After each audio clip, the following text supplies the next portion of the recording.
we are doing the will of our true self, we are inevitably doing the will of the universe. In magic, these are seen as indistinguishable. That every human soul is in fact one human soul. It is the soul of the universe itself. And as long as you are doing the will of the universe, then it is impossible to do anything wrong.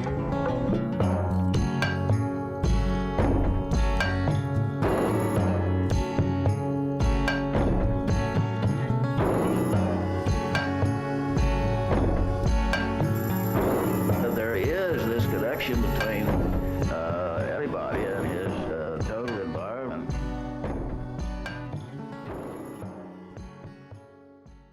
Well, Douglas, how you doing, man? Right. Ready to go. amid Friday the 13th, icons dying, a pandemic. Right. Yeah. Who gives a shit, right? Yeah. You know, I let other people give the shit for me. That's I think a good prerogative to have right now. Like I said, you know, we opened a bar on like the worst day ever was Friday the 13th, and that's when Trump declared the state of emergency. And yeah, our whole point was like, you gotta live. Like, yeah, this, you know, this social engineering almost of like keeping people away from each other is insane. Yeah. The one important thing about human experience is being interpersonal. Yeah. Well, this is a back to basics kind of thing. I mean, this stuff isn't new, self-quarantining and whatnot. This goes way back to, like, we could even, if we were even going to be talking about it, like even Laurasian cultures, the whoever settled in and around Göbekli Tepe, that kind of thing. They all had moments where they just, something's going through, calm it down, calm shit down. Right. Greeks, everybody. This is not something new. We've just forgotten about it. So that's the thing. Douglas Adams, don't panic. Don't panic. Exactly. So has somebody checked on the dolphins recently? As long as they're still there, I think we're good. Yeah. John Lilly's ghost is still That's right. masturbating them. That's right. Well, it's so good to talk to you, man. We've talked you know, via Twitter and in passing, and I really think that What Magic Is This is such an invaluable source. Oh, thank you. And That's awesome. It's great to have. So the dichotomy between, like, say something like PRAGMAGICK and What Magic Is This is that you're topical and very topic based, and it's kind of you play it off of a guest. Yes. You talk and you research. I'm sure you already know a bunch of what you're talking about, so it's not so much research, but it's very different from mine. Yeah. Which is, you know, I this is a redemption arc for me. Got it. This is like documenting a series of evolutions from what I would consider dark desert days. Got it. For me. Yeah. And so I really appreciate it as a source, you know, and a wealth of knowledge. Yeah. Well, there was a definite niche missing from magic podcasts. I mean, and this is not throwing shade at anybody, but I see most podcasts that are magic or occult geared, that it's mainly people talking to other magicians, and yeah, which is interesting. But if you're starting out in magic, it's not helpful at all in any way, shape, or form. There's the constant motto or phrase: find the others, find the others, find the others, find the others. Right. I love it. It's good. But I want to create some others. And that's always been the goal of What Magic Is This, is that I want to approach things for a way for somebody who's never heard the word Kabbalah, who's never heard the word, mantra, or maybe they have heard the word, but just to be able to go forward with something with absolutely zero knowledge and get some kind of, okay, that's interesting to me, go forward. And so creating others, I think, is the main goal of What Magic Is This. So I've always found that if it's fun if you know what the people are talking about. But even there will be podcasts where people will be involved and they'll start talking about something. It's like, even I have no idea what they're talking about. And this is just frustrating for people. So they'll just go, that's enough. And which is unfortunate, because I do think that a magical worldview is an incredibly essential thing to have for people these days. At least in my approximation, I think that they need to, if you want to create more others, you really have to talk about things in a somewhat down to earth, tethered, on topic way. So that's mainly what my ambition has always been. Really. So yeah, my entryway was, as a creator, as a writer, as a musician, that was it. Mm-hmm. It was like, let's explore metaphysical aspects of creating art. Of that was my tether to the usual, in a way, And you're right. I absolutely kind of loathe. It's like the age-old elitist kind of podcasting where you're not in the club. Yeah. Yeah. And it is a club. And I'm going to even use the word boys club. It is an absolute boys club. White boys club. Yeah. And it is fun. I get it. But I'm doing a poll on my website as to what people want to talk about. And there's a lot of other things. There's African diaspora religions and magic. There's witches. There's things like that. Things that I find incredibly interesting. I don't want to do a podcast, and because things are so broad with what I'm covering, I don't want to cover what is the eighth Sephiroth. I don't want to cover just one episode on pranayama. Let's cover it all, and then once people get interested, I provide links, and then they can seek it out from there.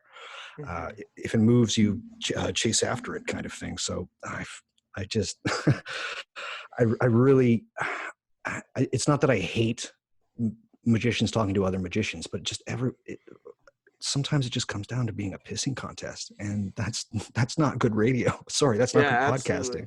So yeah, that's the thing. It's like I've always peppered, like, I have breaks, to be completely honest. I have breaks where I just talk to musicians about their work, or I talk to artists that maybe don't dig so deep into the why as much as the how, Right. And like that has been soothing to me. But yeah, I have absolutely had to take some time off, Magical vacation. Good old Phil Hine magical vacation. Exactly. Yeah. Condensed chaos. So, that's right. Yeah. But I appreciate, though, there is, like, you say the word tether. Tether means a lot to me. That's kind of like my magical word. It's a great word. 2020. Yep. And it really is. Like, I just appreciate the idea that you will reach out to somebody that, wants to know. And that is the person you're playing off of. Yeah. I get some criticism about the fact that people say you don't let the guest say anything. I tell the guests, you're welcome to ask any questions that you want. I don't want to toot my own horn, but the way that I do research, but most of it is just trying to formulate where I'm going to put the information and how to tell the story through the topic itself. So in many instances, the listener, the person that I'm talking to, even though they pick the topic and they're interested in it, I'm hoping that I cover all of the bases. If I don't, then I would hope that they ask a question. Just having the topic and showing up with just the knowledge I have in my mind, which I could do for most episodes, but as long as it is, again, to use that word, tethered, as long as it has some kind of, it's tethered to the story itself, that I think people will learn far more, as opposed to me going, and another thing. To just do that it's deleterious to the nth degree. I mean, I don't think that it's very helpful. And I want to help people. I really want people to be interested in the things that I am, because I know people are, but it's getting good feedback. So I'm not complaining at this point, but if I just showed up, it's a great venture. Tommy Kelly, I don't know if you're familiar with Tommy Kelly, but he's an Irish, somewhat of a chaos mage, comic book creator, podcaster. But he does he does a podcast about talking, with for lack of a better term, normies Got it. about magical, stuff, and it's him explaining, but it's very explaining. Yeah. It's not as much as, giving the control to the compatriot Mhm. as yours is, which I really appreciate. Because they do chime in, absolutely allowed to Every chime once in in. a while, yeah. Yeah, but it's definitely like you have a cool narrative that you Mhm. read through. Yeah. All my favorite podcasts are the ones that do a lot of research. So I just go, it's the whole adage, just look up to the people that you look up to and then follow their lead, really. And the Yeah. podcasts that I enjoy are just people that have done a ton of research, and that's it. So research and creating a story, that's the most important things for me, at least. Absolutely. Yeah. So let's talk about narrative, maybe in a general sense, about Sure. your intro to maybe the creation of the podcast. And Okay. I asked this because you had mentioned very quickly about the Disinfo Book of Lies, and that was Mhm. something that helped me kind of reconfigure as someone that was interested in this, even though it was, in my peripheral at a young age. Right. But this is very poignant because Genesis Peorage just passed away. And so I thought Absolutely. we could start at that moment. Absolutely. Uh, it was through the Disinformation DVD that I got interested, and I was working at a video store. I just put up on my Instagram a picture of me working with somebody at the video store in Calgary, Alberta, and it I came was a in. video store clerk too. There you go. All the cool people are. I know. You got to have all the cool jobs. Working at a record store and working at a bar. You just have to fill it to become a well-rounded individual within Yeah. magic. You have to hold Did all all these three. jobs. Yeah. Exactly. And so as you know, we get the videos days before they're released. So that gives us a chance to go home and watch them. And I don't know why I picked out the Disinfo DVD. It has Richard Metzger on the cover. He's holding a cigarette. And he's got his interesting haircut. Yeah. Exactly. Mhm. I think it might have been the actual when I opened up the box and saw the Disinfo devil logo, because I'd seen it before, and I've been around since the user-friendly internet. We'll just call it that way, as opposed to the BBS systems and whatnot. And so I knew of Disinfo. It was just one of those places. It had a lot of apocalypse culture stuff on it, which is interesting to you if you're 15, 16 years old in a computer lab at school, because back in the day we had to have computer labs. And so I was seeing that logo again. It was kind of like, oh, I remember that website. They have a DVD. So I took it home and I watched the DVD. It's good. It's wonderful. They do a segment on Satanism, it's almost better than anything that Mr. Show by Bob and David have produced. It's just a wonderful documentary, and because that was formative for me too. yeah. And for some reason, I decided to watch the second disc. And the person who opens it up it's Richard Metzger, followed by Douglas Rushkoff, followed by some loud screaming Scotsman named Grant Morrison, who I had never heard of. Grant Morrison, he gets going, and he grabs you from the very beginning. And he starts talking about manipulation of words to create symbols, and that somehow these symbols might very well impact reality. You do a symbol for a desire. And he doesn't mention, I don't believe he mentions masturbation, but it's the Austin Osman Spare school correct that it's coming from. Yeah. Exactly. So that to me just completely blew my mind. And then eventually, Adam Parfait comes on, interesting enough. Kenneth Anger, R.I.P. interesting enough. Yeah. And a lot of the people in that DVD are actually have just passed. Yeah. But then it gets to Robert Anton Wilson. That's cool enough. But when he's talking Cosmic Trigger 1, that also was like, that's an incredibly interesting idea to me. He thought he was being talked to by aliens. I watched it once, turned it off, I went to bed. I had the most Technicolor high definition dreams that evening, that night. It was more real than reality. And that phrase gets used far too much. But for me, it was as if everything had changed. And so for the next 14 days, I would just rewatch Grant Morrison and Robert Anton Wilson and have the same dream, or not the same dream, but dreams as real. Eventually, I was working in the video store, and they found out that they were releasing a book, and it was the Disinfo Book of Lies. So you get that. Grant Morrison's in it, great. Robert Anton Wilson's in it, great. All these other figures, though, you don't really know who they are. Gary Lockman's got an essay in there. Oh, That's yeah. that's kind of an introduction to Gary Lockman's work. And for some reason, that book was, truth be told, I don't think I've read the whole thing from cover to cover, and that might sound terrible. I think I skipped over a couple of the things to do with Timothy Leary, just because. Yep. That's the Robert Anton Wilson one. Yeah. Yeah, for some reason, the one essay that Wilson has in there is Mhm. it's about Leary, and it just wasn't interesting to me. And yeah, from there on in, it's just Pop Magic by Grant Morrison was okay. This is definitely something to look into. And then from there, it just spiraled. I mean, I've talked about it in my small Q&A when my computer was going through the fritz. Basically, from there, I was Chaos Magic, everything to do with Chaos Magic, Genesis Peorage, Phil Hine, Carol, just Ramsey Dukes, everything. And then just shifted to Golden Dawn, Lodge Magic, Aleister Crowley, and held that up for a while. Eventually, that gave way to thinking about magic philosophically and not actually doing practical magic, which was how I started. You start to learn that magic is real very quickly when you start experimenting with sigils. And other writers and other podcasters and other magicians have talked about what is called, well, it's not called this, but it's like the tennis effect, where if you first start trying to play tennis, you have no idea what the rules are. Somebody explains them to you. You're like, okay, sure. And then your first game of tennis, you win. That's incredible. And then you try it again the next week. In your second game, you win. You're like, oh, something's really up here. I'm great at tennis. I have a natural talent. Every subsequent game after that, you suck terribly. You are not good at what you're doing.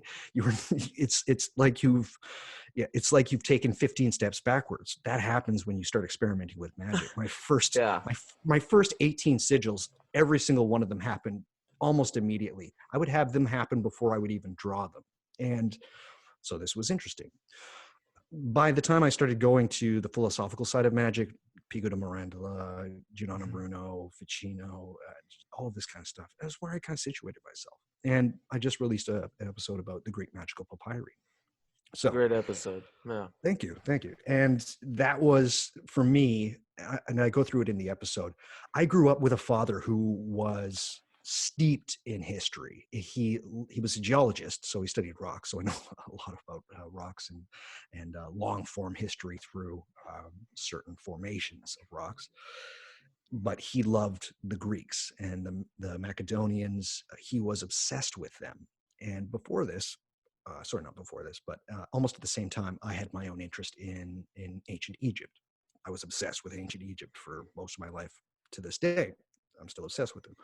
The Greek Magical Papyri fit in so perfectly that it was a combination of Greek and Egyptian and everything that I loved when I was younger. So it came into my life at the perfect time when I was so dissatisfied with magic in general. I was depressed. I was probably drinking too much. I had moved to a new city, Toronto, from Edmonton, Alberta, when I had my hands on that book. And I forget what was the first spell I looked at. It was like, okay, this is how to do a spell. And it was just so bizarre. I forget what it was, but it's like, that seems pretty easy. Let's give it a shot. And so I started experimenting with going through the Greek Magical Papyri, just devouring everything in it. And holy cow, it was back to that first couple of tennis games. It was like, these things are starting to happen again. My efficacy within magic is skyrocketing more. And what's interesting is that it never waned.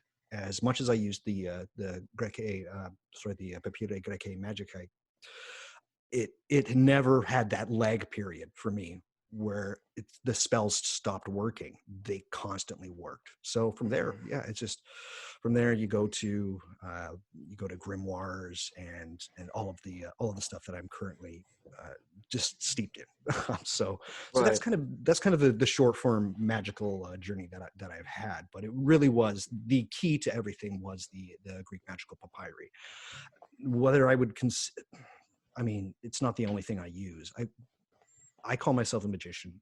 I mean, it's a lame word, but most people would be like, "You're a chaos magician," or blah de blah. It's like, great, whatever you want to call me. I need a new word. I think if you're not if you don't have the chaos mindset right now, I don't really know how great your magic is. And that might sound like a little stay in your lane kind of attitude, but if you're not utilizing every tool in these times, you were really missing out.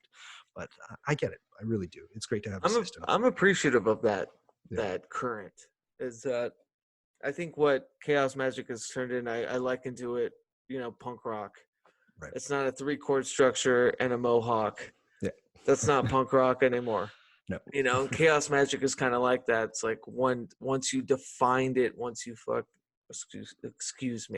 once you sort of made it as something as as historic, maybe as a PGM, it's not. I don't think that's the actual talismanic idea of it.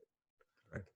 Yeah, and I think we've talked about this in the past about this is a big tether, to use the word again. Right. That might be the word for this episode, Let's but do it. Mitch Horowitz calls it anarchic magic. I hate Right. calling it that because I don't want to name my magic after someone else's magic. Right. But there is something there. It's something, and maybe it's pragmagic, but it's very much like a potpourri recipes Right. you're taking from. Yeah. And you're a chef as well. I am. Yeah. You're a cook. Yeah. Yeah. Yes. Very much so. So maybe please, like if that's your artistic way of, creating and honestly putting together, like I can't think of a better analogous idea than being a chef when it comes to being a musician. I try to with art and music and writing, but chef is like perfect dichotomy of science and feel. Exactly. If it feels right, yeah, go for it. The best recipes are the ones if you get 5 recipes and then take the things you like out of all 5 of those recipes, kind of staying within the tradition of the dish itself. Then you get yourself a really good dish. Truthfully, that's a lot of people have said, "Oh, cooking is alchemy," and I just say, "Fuck that noise." Sorry, pardon my language. No, it's good. We can absolutely cuss here. I get a little bit comfortable sometimes. I hear you. But no, the best recipes that you got are the ones that you kind of come up with, which is why, in my opinion, I mean, I've talked about it on my show before. The greatest cookbook of all time is a book called The Flavor Bible. It's not a cookbook. It just shows you what flavors taste good with each other. So it's kind of like Skinner's Magician's Table for cooks, or vice versa. But as long as you have some of the background or the rudimentary foundational skills, and I hate the word foundation, but because it just reeks of Crowley. But if you have some of those, then you are able to create something quite wonderful. So cooking is, when I approach magic and specifically crafting spells and coming up with them, a lot of the times, because I'm working with grimoires and those kind of things, is that there's this huge element of stick to what is in the book, and it's effective. It's very effective. And however, the greatest efficacy and results that I've ever gotten is when I have a book and I'm sticking about 85% to it, but maybe I change up the magic circle, or maybe I change something else up. That is when, let's just talk about the granddaddy of results. That's when the spirits, the angels, the demons appear visually. I can see them, they're there, and they're freaky as shit. But this is when it's the small 15% tinkering that I do with the recipe. That is when crazy things happen. So You personalize it. Yeah. And I'm starting to realize as I keep doing magic, right now I'm working through a book called Of Angels, Demons, and Spirits by Daniel Harms with James Clark, I believe, is the illustrator of those books. At this point, the two of those guys could, I don't know, draw on Post-it notes and staple it together, and I'd pay $100 for it. The Book of Oberon was one of those. It was a mind-blowing grimoire when it was first released. We finally get Liber Officiorum Spiritum, and so Of Angels, Demons, and Spirits, that's a cunning man's grimoire, which is interesting. Right. And the cunning men, they don't have the luxury, or the cunning folk did not have the luxury of having academia. A state home, or even in the state home, they had a small space in which to do their magic.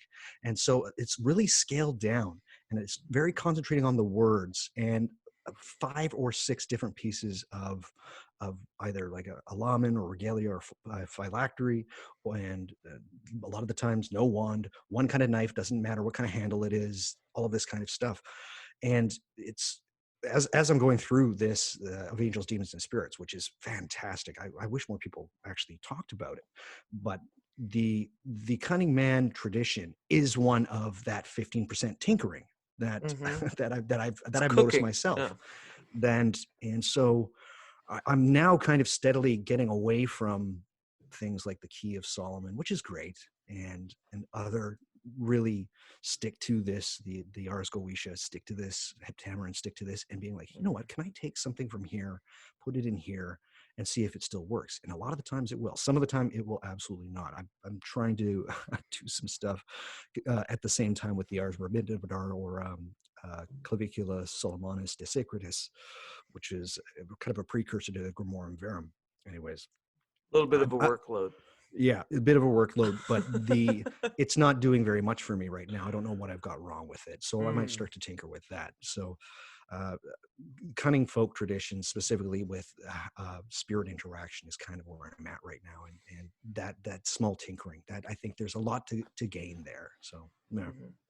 There's a lot to unpack of what you just said. There's like poignant points that remind me of different things. I think the one thing though is talking about these currents, right. And adding or subtracting to them. I had a friend that voodoo practitioner that I kind of studied under for a time, and his whole thing was, it's just in the heart. It's cooking, you make your own recipe kind of thing. Right. But at the same time, like when you're so based in a current, in a historical current, that the only way it kind of feeds and keeps going is by people actually practicing what's in the book and stuff.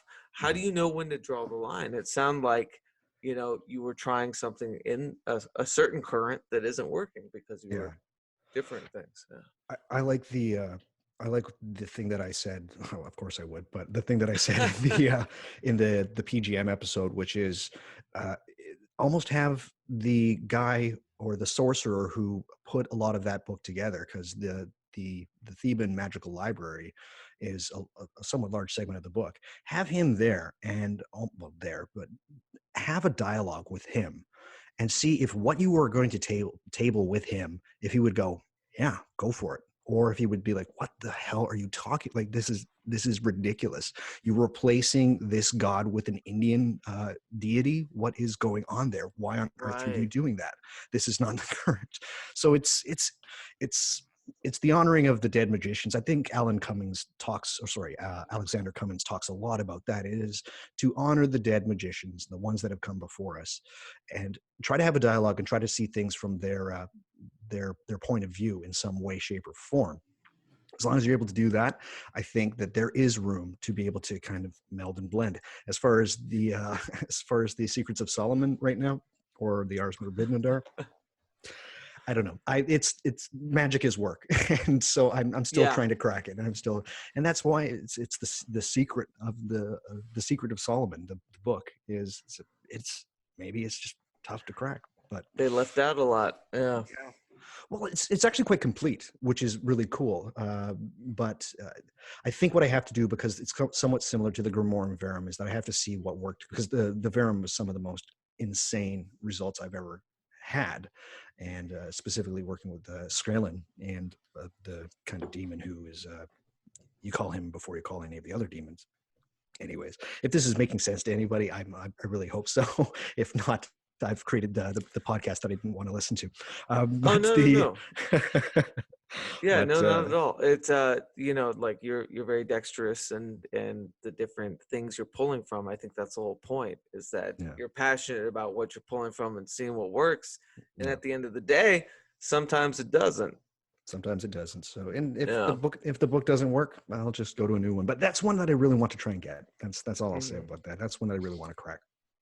Well, let's talk about spirits and the preternatural, because in Sure. the PGM episode, I loved kind of the conversation about the definition of gods, lesser spirits, and all of this.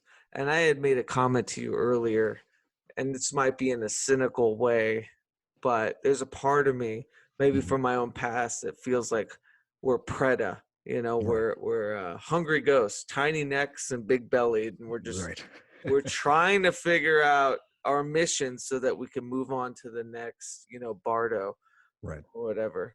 It might be a bit cynical, but I think there's something to that, as far as when you were talking about,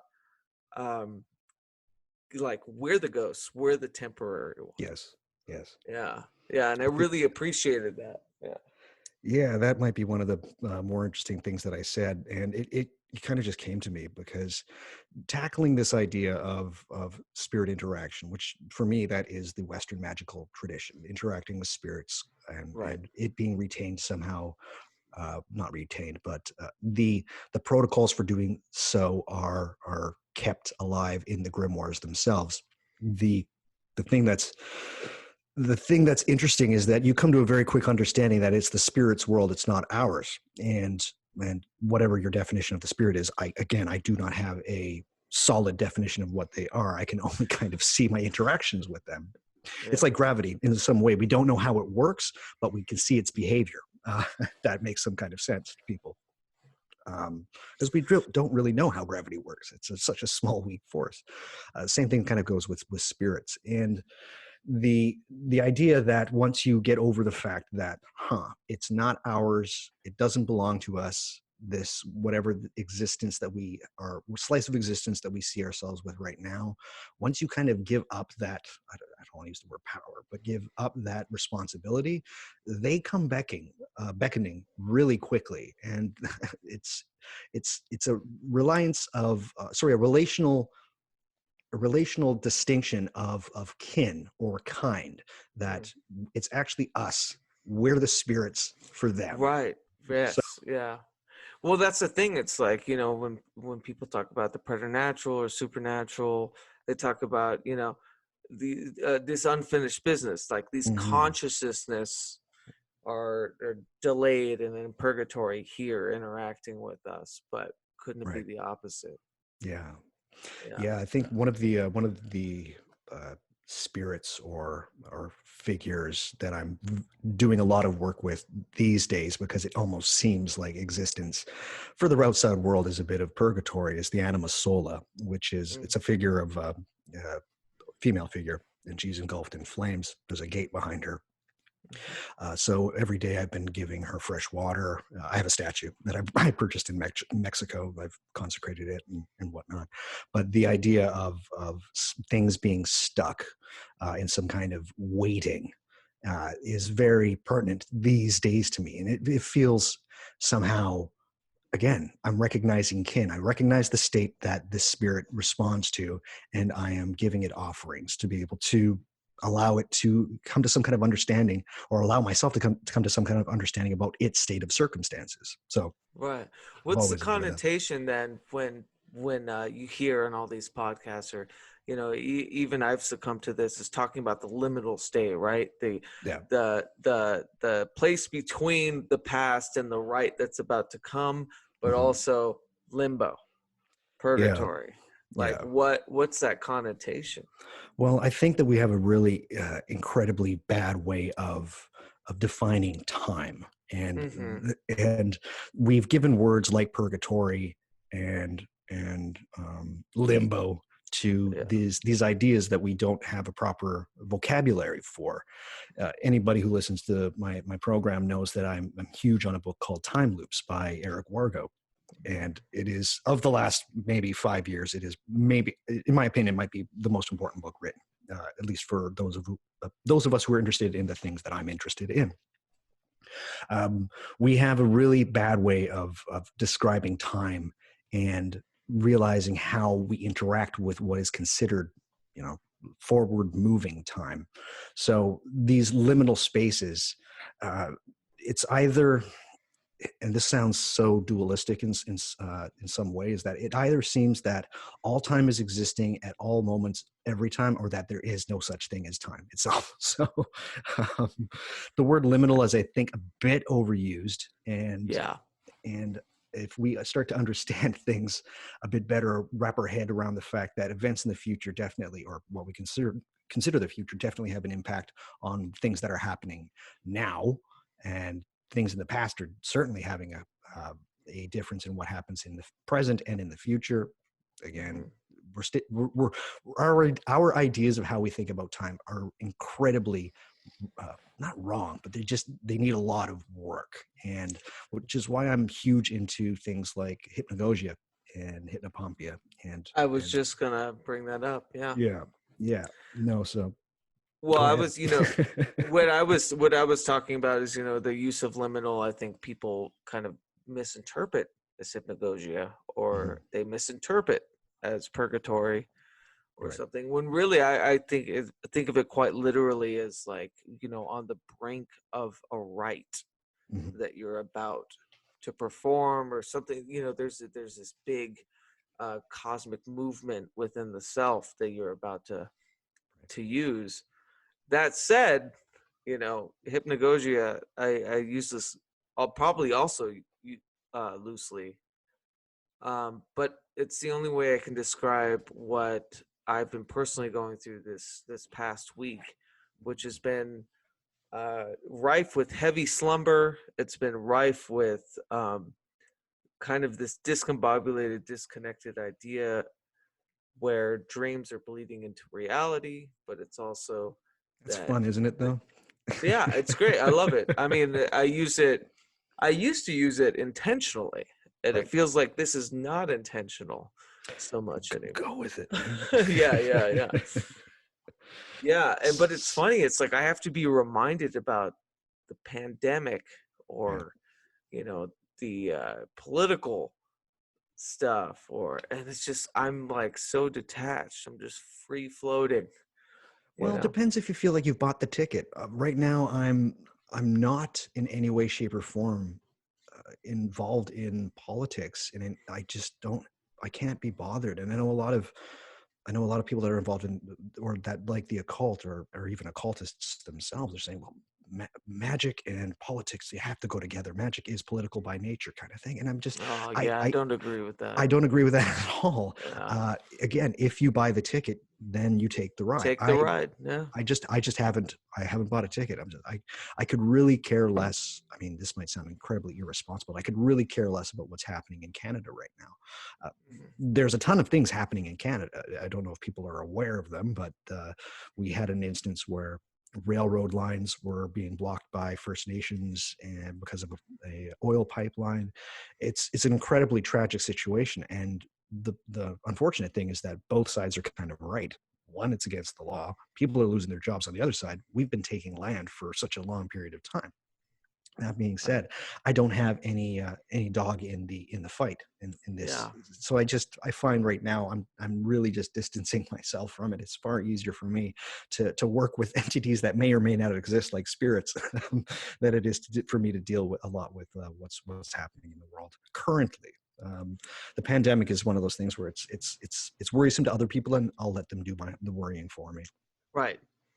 Well, that's an interesting point too, considering, what my view, like how fervent and tumultuous my dreams have been, that kind of bleed over. And I said this to you before, it feels like personally, I can't speak of the collective unconscious or whatever, Right. collectively, but like my personal experience with it feels like they're bleeding in together. Like there is rife shit happening Yeah. in the ethereal realm as there is in this realm, Mhm. you know. But Are you doing again, are you doing that's anything just proactive?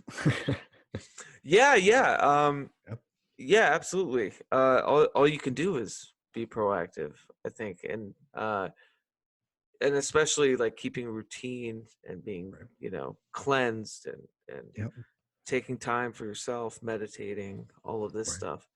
But yeah, there's just something that's punching through the void a bit Mhm. about it. And That'll happen. yeah, yeah, it's just an don't interesting, don't take it personally is basically what I try to say. right. When the spirits come knocking, they're knocking for everybody. Again, we have Yeah, to realize just what I said before. Moments where we come to the understanding that the world does not belong to us are some of the hardest moments you will ever have to deal with. It's dark night of the soul kind of thing, and yeah, it's chapel perilous, and yeah, the maps don't work right now. So you're just trying to navigate your way out of that. And what's great about it is that I don't want to throw any Joseph Campbell out for you, but when you come please out the do. other side, when you come out the other side of the of this, then Of the cave, yeah. yeah, exactly, you're going to have a little bit more understanding of what's going on. It's the hero's journey, if you will. So Right. No, everybody comes to absolutely. a better understanding. Yeah. It's just this honestly, this like unintentional dissolution of ego Yeah, for an eighth, maybe ninth time. yeah, You know? But that's the trick with all this shit. And like I say this to everyone I talk to and everyone that listens to my podcast, the more I learn and practice this stuff, the least I know. yep. Yeah. And it That's not just keeps changing. going. That's Yeah, not it's not changing. changing. It's I think it super was. fascinating. I think what Ouspensky once said is that the meaning of life is in seeking, and it is only through seeking that we find new realities. And that is a very important lesson that I think everybody needs to register. I haven't mentioned it on my podcast, but if there would be a tagline to my podcast, it would be that Ouspensky quote: "Just keep seeking. That's it. And if it doesn't work, and if it doesn't move you, just drop it. But try to just keep going. Keep doing the seeking." Yeah. And be safe, really. I mean, if you're starting to not feel it, you might have to take a little bit of a magic vacation and just pull back a wee bit, or you could Yeah. jump in. I appreciate the both the need to jump and the need to just hang back. Yeah. Yeah. And Although I think that sometimes people forget that. Yeah. I mean, this is going to be a really terrible analogy, but I'm going to go with it anyways. Sometimes, Keats, when have you ever tried to drop water into a toilet from above? It's going to start splashing. It's going to go everywhere. If you flush the toilet first and pour it in, not a drop goes outside. So sometimes when things are swirling, you got to add a bit more. I don't know if that Yeah. makes sense. That might be the It most does. terrible It's a analogy that I have ever made in my entire life, and I've made quite a few. So no, I'll tell you the connection I have for it. It's the Dharma bum thing. yeah, okay. It's you sometimes you gotta just light the house on fire to move away, you know. There you go. I love it. Well, I really appreciated chatting with you, man. Oh, no problem, Skeets. Yeah. It's This been is quite a lot really of fun. great. Yeah. Please let's talk about what's upcoming on What Magic is This and what other projects you have. Sorry, I'm fumbling words. It's all good. No, the bigger thing is that my topic picking process has become a little bit more egalitarian. I've got a survey on my website. So there's about 50 topics that people can pick. You only get 10 picks, and then whatever wins out of the end is going to be the list that I give to my guests. And I'm also shortening that list. It used to be about 25. Now it'll be about 15. So hopefully, the topics that people really want to talk about will get covered. There might be something in the future where I'll be doing more remote recording because I have a ton of people saying I'd love to be on your podcast to talk about this guy, or I'd love to be on your podcast to talk about this concept. And so that might come a little bit further on down the line. But right now, I'm just kind of holding position as far as the podcast is concerned. It's becoming more and more popular with every every month seemingly. So I'm enjoying that. I'm enjoying people reaching out to me. Yeah, that's really it. It's kind of everything that I wanted it to be at this point. I'm not making a living off of it. It is a hobby, but eventually, you keep at your hobby, it might become a job. Right. It's in its purest form, and I think we Yeah. both have pure instinctions for what we're doing in this day and age, as far as whatever this technological weirdness is, But really, I get to meet and converse with people that I enjoy and that mean something to me as far as my path is concerned. And what magic is this has been a quick blitzkrieg of Yeah. good information for me. So I appreciate it. Not at all, and that's there's plenty more to come. Trust me, I'm just getting started, and I that's such a cliche term to use, but really, I do see development. I made the mistake when I was over Christmas visiting family in Edmonton, Alberta, to listen to my first 3 episodes, and I had to turn them off. Never do that. I had to Never turn them do off. that. Yeah, I couldn't. I could not believe it. I got everything. I just not everything wrong, but it was just like, wow, I did not know what I was doing. But Yeah. I can see a path now, or another cliche, but I can see how I can make things better. And so those are the steps that I'm going to start to take. And it might necessitate me having to get more server space for whoever does the podcast hosting, but I'm struggling to get the episodes in at an hour. So Yeah, you and me both. Yeah.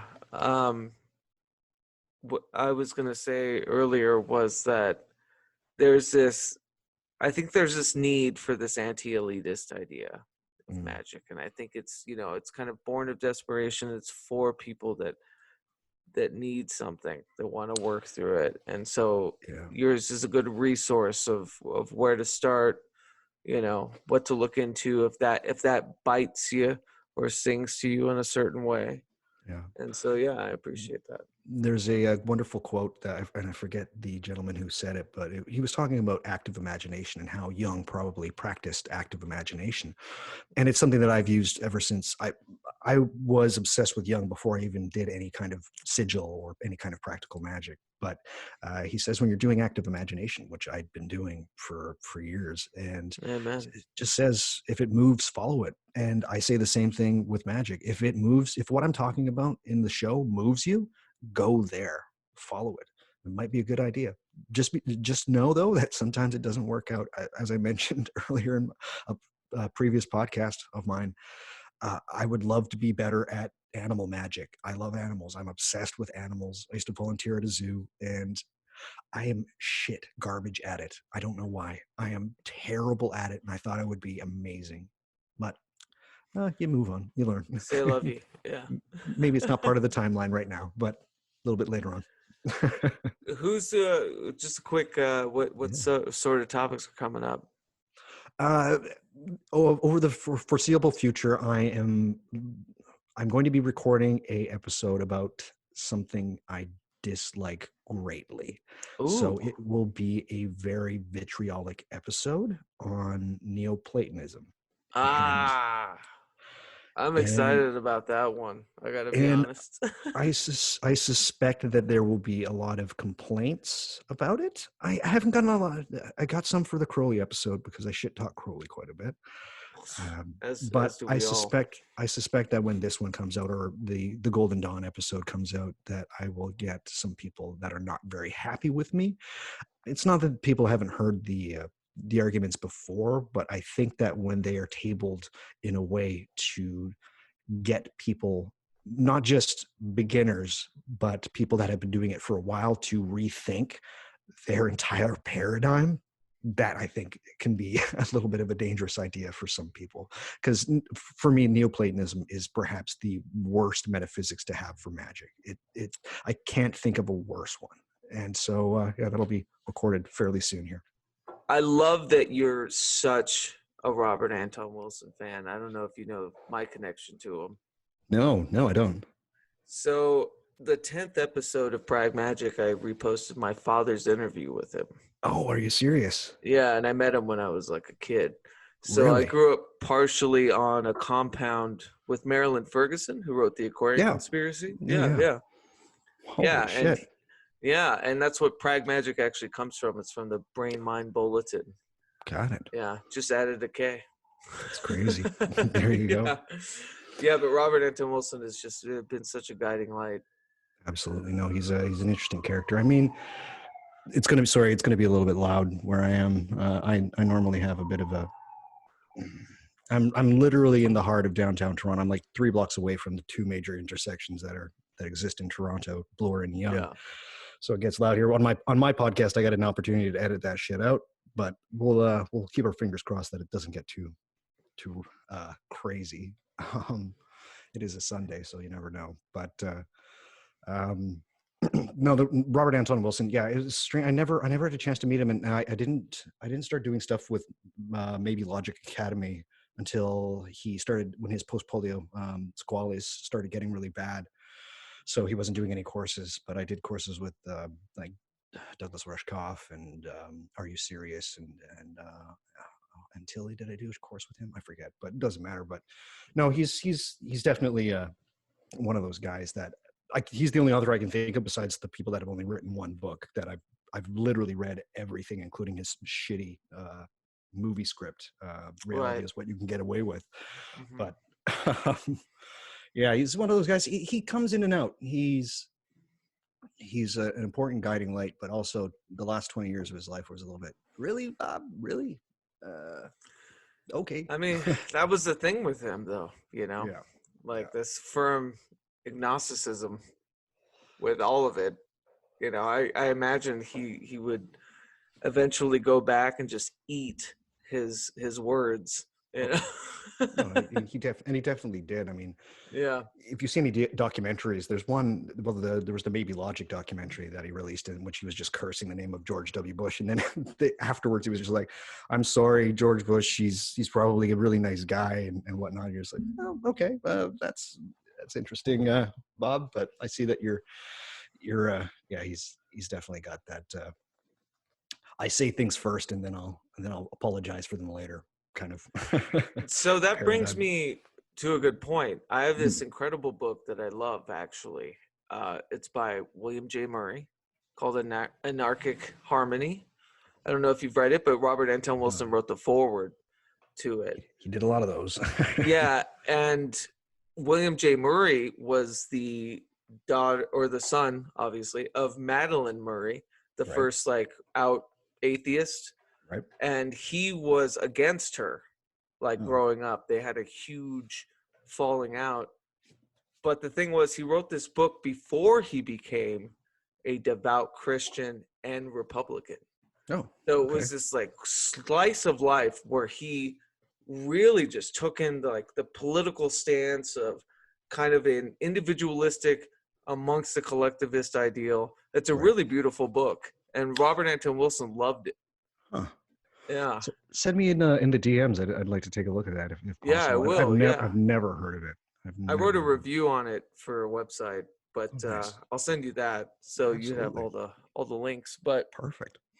But yeah, I've always kind of questioned Robert Anton Wilson's kind of political stances. He kind of weaved in and out.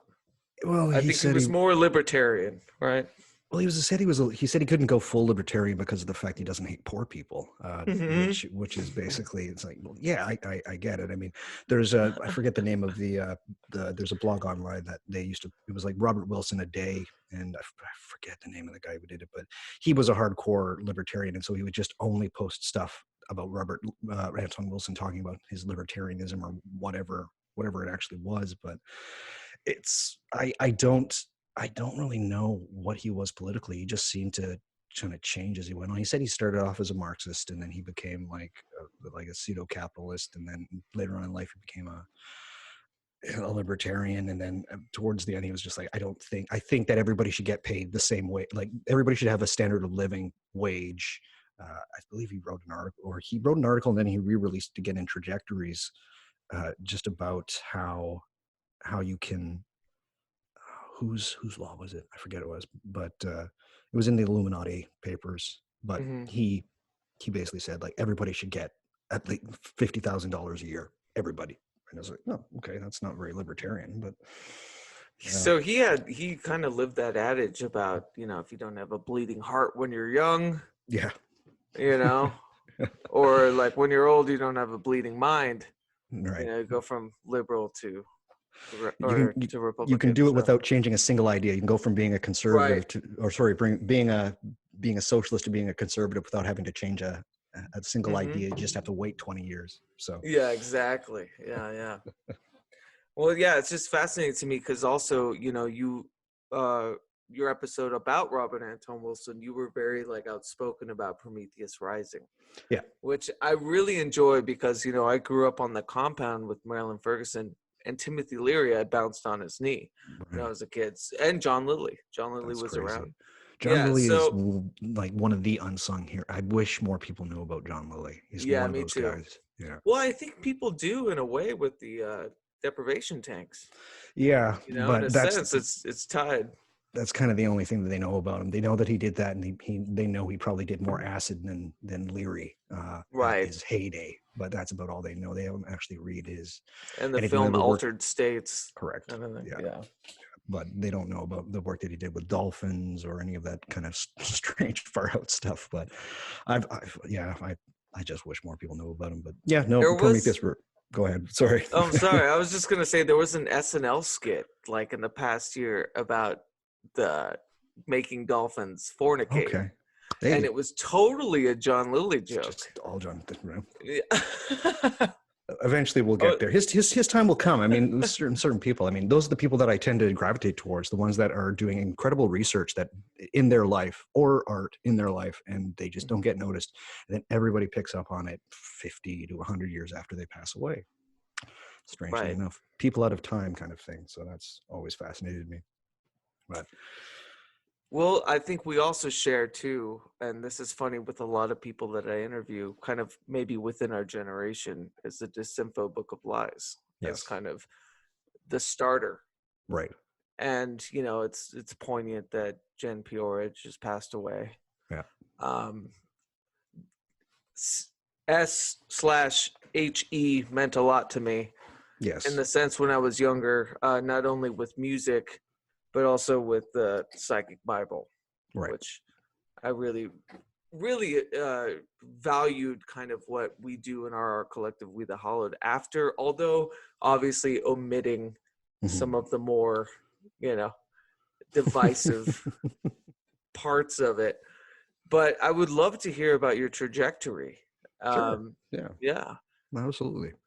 No, it's let her rip when you feel like it. Actually, I'm just gonna finish. I had a half cigarette. I'm gonna finish off that half, and then I don't want the kids seeing me smoking. Oh, you got a child? No, just the kids that listen to the podcast. Oh, I see. Yeah. Hey, man, I shoot from the hip. I hear you. So, what's about this hypnagogic state you're going through these days? So the past week I've had 1 foot. I mean, I've been, I've always experienced, like, I do heavy meditations. I do kind of this Sephiroth meditation that I've been very narrative about with an understanding, and it's bled into my dreams, but it's also like kept me a bit disheveled from all of the crazy shit in the world. Right. Like, it's really hard to find. It's almost like there's a pandemic in the ethereal realm too. That's how it goes usually. Yeah. It's just mirrored, Yeah. Yeah. Huh. Well, we'll set you right, or at least give you some kind of some aegis to. I'm not a doctor, PhD. No, BS, yeah, of course not. I know hypnagogy is one of those things where I do it at least 5 days a week. In fact, and it's one of those things where I think that it's more people need to know about it. I find it more fruitful for whatever magical operation I'm doing than I do meditation. I do both, but for me, it's like it's the untapped element that I think a lot of people are starting to be like, Swedenborg, Steiner, all of these people, they utilize this. We should probably pay a little bit of attention to it. Because Yeah. when we hear, because the G word gets used quite too often, like gnosis. It's like everybody's idea of trying to do magic is I have to reach the state of gnosis. Like, no, you don't. You can just do hypnagogia. Like, Right. or it might be the same thing. Oh, I'd love to talk about that too, that delineation. Mhm. Yeah. But yeah, it's funny, I just like kind of brain befuddled about it. This past weekend, like I helped open a bar. I've been booking this new club. I'm like new to Denver and Right. kind of thrown in and started, this bar, and like Friday the 13th, the pandemic was, declared. Right. It was Friday the 13th. Starting this show, and I just feel so detached by it. But I use sound a lot and for hypnagogia. Yeah. And that's kind of where I come from as an artist Absolutely. too. Yeah. What a moment. So you've been podcasting all day. What's been happening? Is this no time off for good behavior for you? What's going on? Yeah, basically. No, I've got you're the third in the pipeline. Oh, Unfortunately, fortunately, I talked to Carl Abrahamson last week, and we talked about his work with Genesis, and the Loyalty Does Not End with Death record they just put out. Right. Genesis died, so there's like I said, there's this disconnect, about the imperative priority of what to do. We feel like maybe we should quarantine. I don't know. It's been a total freak out in Colorado. Yeah, here as well. Yeah, pretty much everywhere. But I don't know. We all gotta live. Having an overreaching understanding of human nature is one of those things that helps quite a bit. And we are panicky things by nature, especially when more than one of us gets around any number of other people. But yeah, I'm not. I have friends that are definite. Actually, the gentleman who was on the Robert Anton Wilson episode, it's like he's been preparing his entire life for this, and he went out and got himself a crossbow and just all this stuff. It's like, bud, you don't need to go full Armageddon. Yeah, just it's funny. Go personal Armageddon. Just take care of your own shit. That's it. Right. Yeah, absolutely. It's funny. My girlfriend is starting. The reason why we moved out here is starting an outdoor school for wilderness survival. Nice. And stuff for kids.